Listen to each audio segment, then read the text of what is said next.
Di sini saya akan menjelaskan tentang kebinekaan. Kebinekaan merupakan realitas bangsa yang tidak dapat dipungkiri keberadaannya untuk mendorong terciptanya perdamaian dalam kehidupan bangsa dan negara. Kebinekaan harus dimaknai masyarakat melalui pemahaman multikulturalisme dengan berlandaskan kekuatan spiritualitas.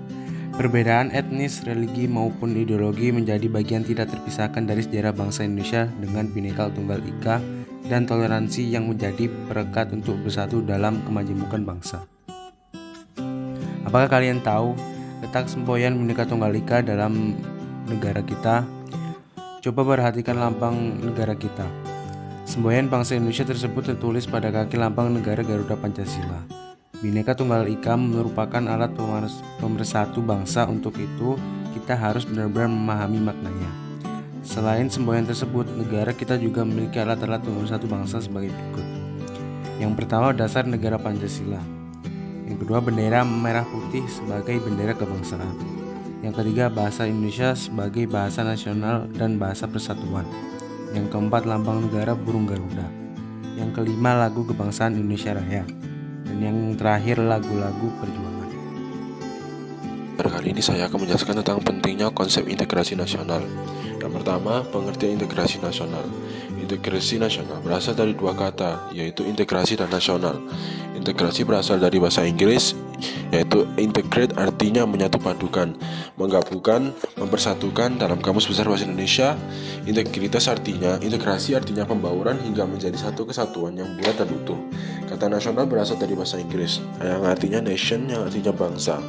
Dalam Kamus Besar Bahasa Indonesia, integrasi nasional mempunyai arti politis dan antropologis.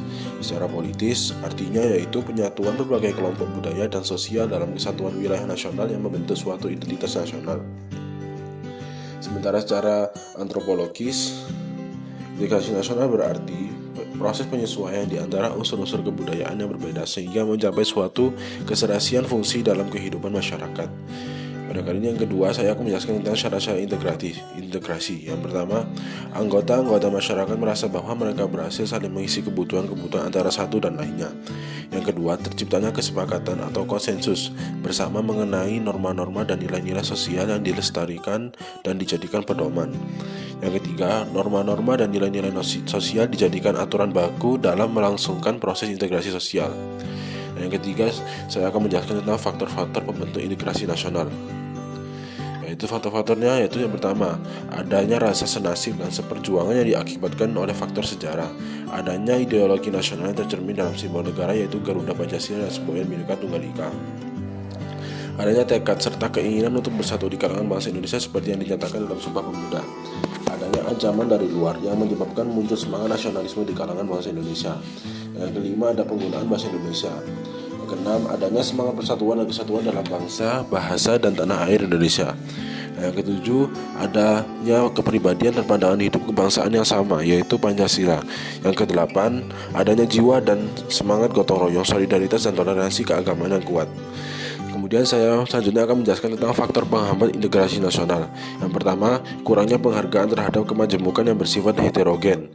Dan yang kedua, terdapat kurangnya toleransi antar golongan. Yang ketiga, adanya kurangnya kesadaran dari masyarakat Indonesia terhadap ancaman dan gangguan dari luar. Yang keempat, adanya ketidakpuasan terhadap ketimpangan dan ketidakmerataan hasil-hasil pembangunan. Kesadaran warga negara. Kesadaran adalah sikap memuasai diri sehingga dapat membedakan baik atau buruk, benar atau salah, layak atau tidak layak, patut atau tidak patut dalam berkata dan berperilaku. Kesadaran bela negara harus ditumbuhkan. Karakter-karakter seperti ketulusan dan keikhlasan, semangat persatuan, kesediaan berkorban, kesetiaan, optimisme, keteguhan terhadap tujuan cita-cita, serta keyakinan akan pertolongan Allah harus diterapkan agar generasi muda Indonesia teguh pada pendiriannya dalam cinta tanah air dan membela negara Indonesia. Yang selanjutnya yaitu pengertian bela negara. Menurut Undang-Undang Republik Indonesia Nomor 3 Tahun 2002 Pasal 9 Ayat 1 tentang Pertahanan Negara, upaya bela negara adalah sikap dan perilaku warga negara yang dijiwai oleh kecintaannya kepada negara kesatuan Republik Indonesia berdasarkan Pancasila dan Undang-Undang Negara Republik Indonesia tahun 1945. Secara fisik, Hal ini dapat diartikan sebagai usaha pertahanan menghadapi serangan fisik atau agresi dari pihak yang mengancam keberadaan negara tersebut. Sedangkan secara non-fisik, konsep ini diartikan sebagai upaya untuk serta berperan aktif dalam memajukan bangsa dan negara, baik melalui pendidikan, moral, sosial, maupun peningkatan kesejahteraan orang-orang yang menyusun bangsa tersebut. Bela negara juga memiliki tujuan. Tujuan bela negara yaitu yang pertama, mempertahankan kelangsungan hidup bangsa dan negara. Yang kedua, melestarikan budaya. Yang ketiga, menjalankan nilai-nilai Pancasila dan Undang-Undang Dasar 1945. Yang keempat, berbuat yang terbaik bagi bangsa dan negara.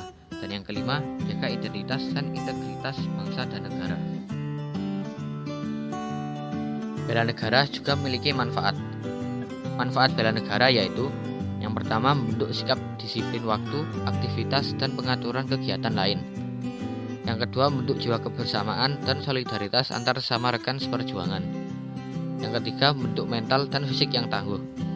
Yang keempat, menanamkan rasa kecintaan pada bangsa dan patriotisme sesuai dengan kemampuan diri. Yang kelima, melatih jiwa leadership dalam memimpin diri sendiri maupun kelompok.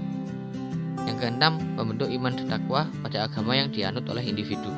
Ada beberapa dasar hukum dan peraturan tentang bela negara, yaitu yang pertama, TAP MPR nomor 6 tahun 1973 tentang konsep wawasan Nusantara dan keamanan nasional.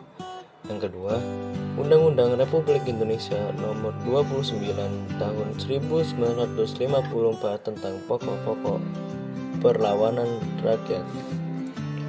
Yang ketiga, Undang-Undang Republik Indonesia Nomor 20 Tahun 1982 tentang ketentuan pokok Hankam Negara Republik Indonesia diubah oleh Undang-Undang Republik Indonesia Nomor 1 Tahun 1988. Yang keempat, TAP MPR Nomor 6 Tahun 2000 tentang pemisahan TNI dengan Polri. Yang kelima, TAP MPR Nomor 7 Tahun 2000 tentang peranan TNI dan Polri